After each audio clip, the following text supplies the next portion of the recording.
right, so today I'm going to be sowing these. This is the giant Japanese red mustard. This is the Lacedona kale, and these are collards. And I'm not going to be planting very many of them, but I just want to kind of review some of the seeds that I've already sown, so you can kind of get an idea. Okay, so let me pull these out of here. This is my lettuce. This is Rocky Top over here, these four. And this is my Butter Crunch.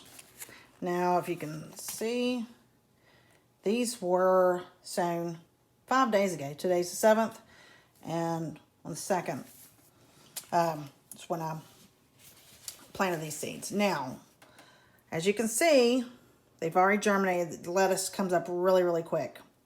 One thing I do want to touch on is growing lettuce from seed. There's a lot of plants that you can go to your big box stores, or I would actually encourage you to go to your farmer's market and get your seeds, your plant starts from. Lettuce, however, is not one of them. As you can probably see, there's probably about 4 growing in that one module there. Now, I think for a package of probably 1,000 seeds, because lettuce seeds are really, really small. And actually, let me go get those so you can see. Okay, I am back with some seeds. This is the Rocky Top mix. I'm just going to put some out here so you can see it.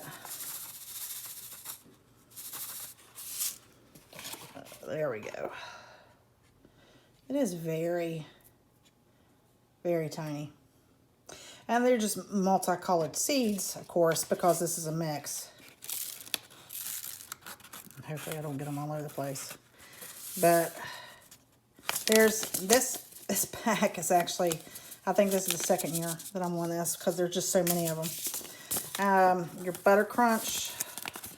I believe these seeds are black. Yep. They're a dark color.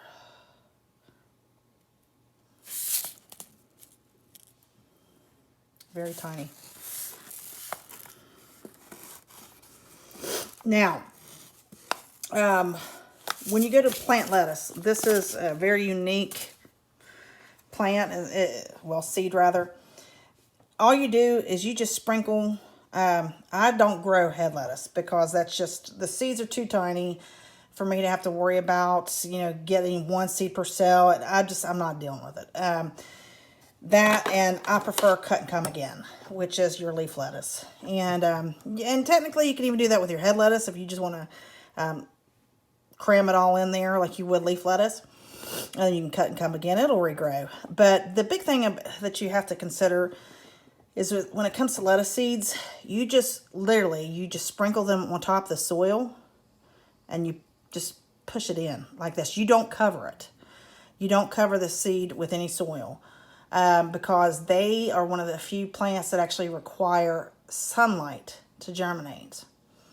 And if you cover it with soil, then obviously you won't get any germination. Now, some of these I may have gotten a little bit of spotty germination, possibly. But again, I'm dealing with seed that's, some of it's 2, and one may even be 3 years old. But it doesn't matter. I put a bunch, like I said, that one right there's got 4. And there's a good possibility when I watered them that it kind of flooded from here and went into there. One of the things to note, when I go to water my seedlings, it doesn't matter if it's lettuce or whatever it is, until they sprout, I've got an old pop bottle that I have just cut a slit in. And I just go through and water the cells that way. And actually, one of the things that I recommend doing, I get personally, there's a disease that seedlings get called dampening off. And one day your seedlings look just fine, and the next thing you know, they're dead. So one of the things you can do is use peroxide. And I just take, Just got water all over the place. I'm a messy gardener, just saying. I just take like a drop or two. And I mean just a drop or two of peroxide. Put it in your bottle. Obviously mix it up a little bit. And that's what I use to water it with. And just that little bit of peroxide in there will help to keep dampening off at bay. And so I'm just going to water these. Now once they fully sprouted, all of them have sprouted, I'll put trays like this. I'll fill these full of water. And I'll do what's called bottom watering. I'll just fill this with maybe a little bit of water up to here and let it absorb from the bottom. I'll stop watering from the top. But some of these, especially lettuce, they're not covered with soil, so they'll dry out really quick. And so I really want to do the seed watering from the top just until they germinate. Now you could use a humidity dome, but again, I've had issues with dampening off, so I don't use those because then there's not enough airflow. Another little trick that I use is ground cinnamon. Now I've already put this on here, but it's just been watered in. Yeah, I'm not gonna do those. I'll come through, and you don't want to use a whole lot. If you do this, don't add very much. You just be very light. Cinnamon is a fungicide, a natural fungicide, and any dampening off that's in the soil, at least at the top level, it'll help control that. And another nice benefit is, and this is a big reason I use it too, is for fungus gnats. Every year, because I grow a lot of seedlings, I have a battle against fungus gnats.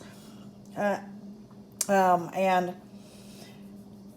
in addition to them just being annoying, once they're flying around everywhere, the bigger problem is that when they're larvae, they actually will, they're in the soil and they'll actually eat on your little seedlings' roots, and it'll kill them.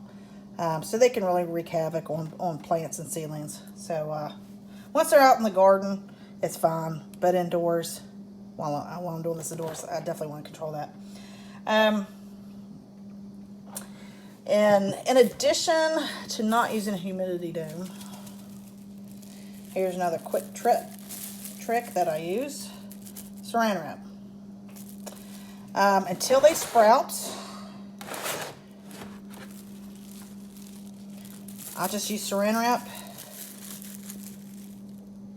and lay it over there. And then first thing in the morning, I'll go and I'll check. It helps to retain some the moisture, but it still allows a little bit of airflow through here.